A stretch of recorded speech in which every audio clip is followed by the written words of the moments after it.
नमस्कार, आप देख रहे हैं द न्यूज़ पोस्ट। मैं हूं पंचम। लोकसभा चुनाव चल रहा है और गोड्डा लोकसभा में अंतिम चरण में यानी 1 जून को मतदान होना है। नामांकन की प्रक्रिया शुरू हो चुकी है। हम अभी हैं गोड्डा लोकसभा से इंडिया गठबंधन के प्रत्याशी प्रदीप यादव जी के साथ। जानते हैं इनसे नामांकन के लिए क्या इनकी तैयारी है। नमस्कार। देखिए, आज तो अधिसूचना जारी होगी। इंडिया गठबंधन ने, मेरी पार्टी ने आज से 15 दिन पहले ही मुझे उम्मीदवार घोषित किया है यहाँ से। और जैसा गठबंधन का प्रयास है, पार्टी का प्रयास है कि नामांकन जोरदार हो, हम सबों ने भी सभी बूथों से, सभी पंचायतों से अपने समर्थकों को, अपने कार्यकर्ताओं को, अपने नेताओं को आमंत्रण शुरू कर दिया है देना। हमें लगता है कि अच्छी खासी भीड़ होगी। अब तक जो नामांकन हुए हैं गोड्डा में, 16वां चुनाव है लोकसभा का। मुझे लगता है कि सबसे उम्दा रहेगा नामांकन, सबसे अधिक भीड़ होगी, सारे रिकॉर्ड्स टूटे। क्या माना जाए, शक्ति परीक्षण? क्योंकि आपने घोषणा कर दिया है जो अगर जीते तो आगे भी चुनाव लड़ेंगे, नहीं तो अंतिम चुनाव। देखिए, शक्ति परीक्षण आप इसको नहीं कह सकते। इतना तो कह सकते हैं कि नामांकन के समय जो उत्साही लोग हैं, जो समर्थक अगर जुड़ते हैं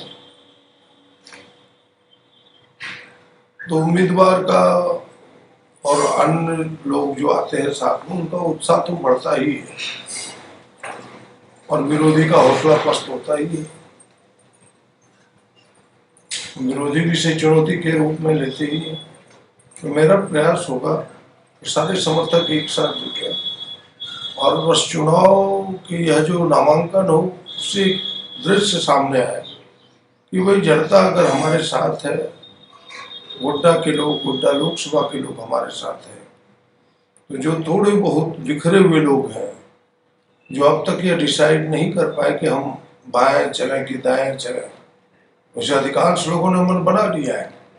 तो हमें लगता है कि इस दृश्य को देख करके, इस विराट रूप को देख करके उनके भी दिलो दिमाग साफ होंगे और हमारे साथ खड़े होंगे। अभी तक जो संभावित है, कौन कौन लोग ऐसे आएंगे आपके नामांकन गठबंधन के नेता? देखिए, हमने सबको आमंत्रण दिया है। मुख्यमंत्री जी को दिया है, झारखंड मुक्ति मोर्चा के तमाम नेताओं को दिया है, अपने दल के पार्टियों के जो कार्यालय वहाँ दिया है, राष्ट्रीय जनता दल को भी दिया है। लेकिन अब तक जब तक फाइनल स्वरूप नहीं हुआ जाता सबका सामने क्या, कौन आने वाले हैं, कौन जाने वाले हैं, तब तक कुछ कहना कठिन है। लेकिन मोटे तौर पर इतना कह सकते हैं कि जो यहाँ तो बादलगांव का तो क्षेत्र ही पड़ता है, कृषि मंत्री है, संथालपुरा से आलमगीर साहब आते ही हैं, वो विधायक दल के लीडर हैं। हमारे मेयर साहब प्रभारी हैं, राजेश ठाकुर प्रदेश अध्यक्ष हैं। इसे संभावना बन रही थी हमारी पार्टी के शीर्ष नेत्री जो राष्ट्रीय नेतृत्व करती है, श्रीमती प्रियंका वाड्रा जी। तो मुझे लगता है कि अभी तक वो फाइनल स्वरूप नहीं आया। राष्ट्रीय जनता दल के भी कई शीर्ष के नेता हैं और झारखंड मुक्ति मोर्चा से चंपईदा है, कल्पना जी तो अपने चुनाव में व्यस्त है, देखता हूँ उनके भी शीर्ष नेता रहेंगे और वामपंथी दलों के तमाम जो नेता हैं वो रहेंगे। 15 दिनों से आप क्षेत्र भ्रमण पे हैं, कैसा रिस्पांस मिल रहा है, क्या बदलाव हो रहा है? हमें लगता है कि पूरे देश में भी एक बदलाव का मूड है और यह क्षेत्र थोड़ा ज्यादा आगे बढ़ गया है। 15 वर्षों से जो सांसद यहाँ रहे, लगता है कि जनता से उन्हें लगाव नहीं रहा, आम जनों से लगाव नहीं रहा, गांव से लगाव नहीं रहा। यहाँ तक आप देख सकते हैं कि गोड्डा जो उन्हें जिता के बार बार भेजता रहा, इन 15 वर्षों का एक रात उनका गोड्डा में नहीं बीता। उनके लगाव का पैमाना ये है। आप इससे माप सकते हैं कि गोड्डा की धरती सुने कितना प्रेम। तो ऐसे में से जनता में थोड़ा गुस्सा है, आक्रोश है कि हम ऐसे प्रतिनिधि को क्यों चुने, जिन्हें हमसे कोई मतलब ना हो, कोई सरोकार ना हो, भाड़े के लोगों को ला करके भीड़ दिखाना चाहता है। और ये बात जब उन्होंने कह दी कि हम जनता के बीच वोट मांगने नहीं जाएंगे, तो मुझे लगता है कि यह और गुस्सा का कारण लोगों का हो गया, जैसे आग में घी डालना, उस प्रकार से चीजें हो गई।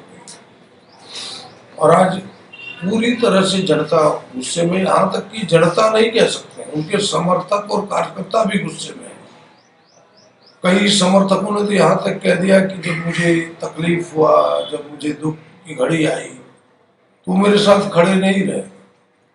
और उनके समर्थक और उनके कार्यकर्ता भी, भारतीय जनता पार्टी के लोग भी उनके साथ नहीं है, वो सारे भी उनके लिए कष्टदायक है, वो भी हमारे साथ अंदर से खड़े हैं। तो आज की तारीख में, जो आज की तारीख है, ऐसे में से तो मैं कह सकता हूँ यहाँ कांग्रेस गठबंधन, इंडिया गठबंधन भारतीय जनता पार्टी से कोसों आगे है।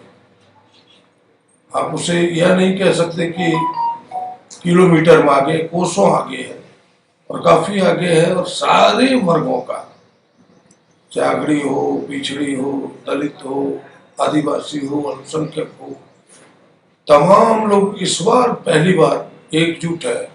और 30 वर्ष से मैं सक्रिय राजनीति में हूँ, इन 30 वर्षों में लगभग 10 चुनाव हमने लड़े हैं, लेकिन जो माहौल इस बार हमने पाया है समर्थन का, मुझे लगता है कि अद्भुत है, यूनिक है। यह समर्थन हमने कभी नहीं पाया।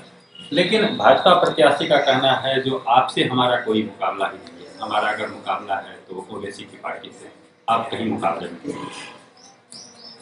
लगता है कि उनकी बातों को जनता कॉग्निजेंस नहीं लेती, इस प्रकार की बातें लोगों को पता है, बहुत हल्की हल्की बात करते हैं। इस प्रकार बात में कोई दम नहीं लगता, ये हंसी की बात है, इसे लोग मजाक के रूप में लेते हैं। और हमें नहीं लगता कि इन मजाकिया बात का, इस हल्के बात का कोई जवाब दिया जाए।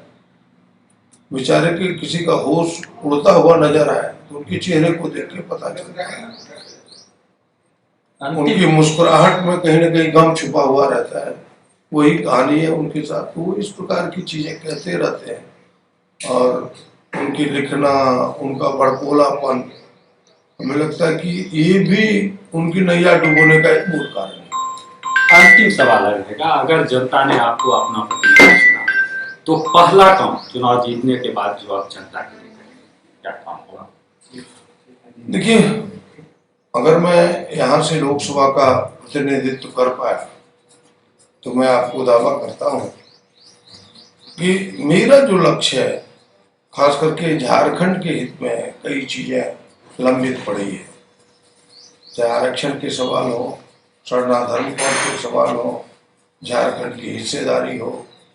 एक बड़ा सवाल जो मैं घूमते हुए पाया कि भाई लाखों लोग हैं इस क्षेत्र का जो सहारा इंडिया में अपना पैसा फंसाए हुए, 15 बरस से सांसद ने अपना मुंह नहीं खोला, क्योंकि ये तो कारपोरेट घरानों के ही आसपास इर्द गिर्द रहते हैं। ये सारे जो सवाल अनसुलझे हुए हैं, और फिर जो क्षेत्र के जरूरत है, बेहतर शिक्षा का, बेहतर सड़क का, किसानों की खेतों तक सिंचाई का, ये तमाम अनसुलझे सवाल हैं। नौजवानों को रोजगार देने का, इतने बड़े बड़े चीजें आई यहाँ, AIIMS, Adani power plant, airport, लेकिन यहाँ के लोगों की भागीदारी नगण्य है। तो जब हमने दबाव बनाया, सरकार की ओर से दबाव बना कि भाई 40,000 से कम वेतनमान के लोग, यानी मानदेय के लोगों को रखना होगा 75% तक, कुछ लोगों की भर्तियां हुई।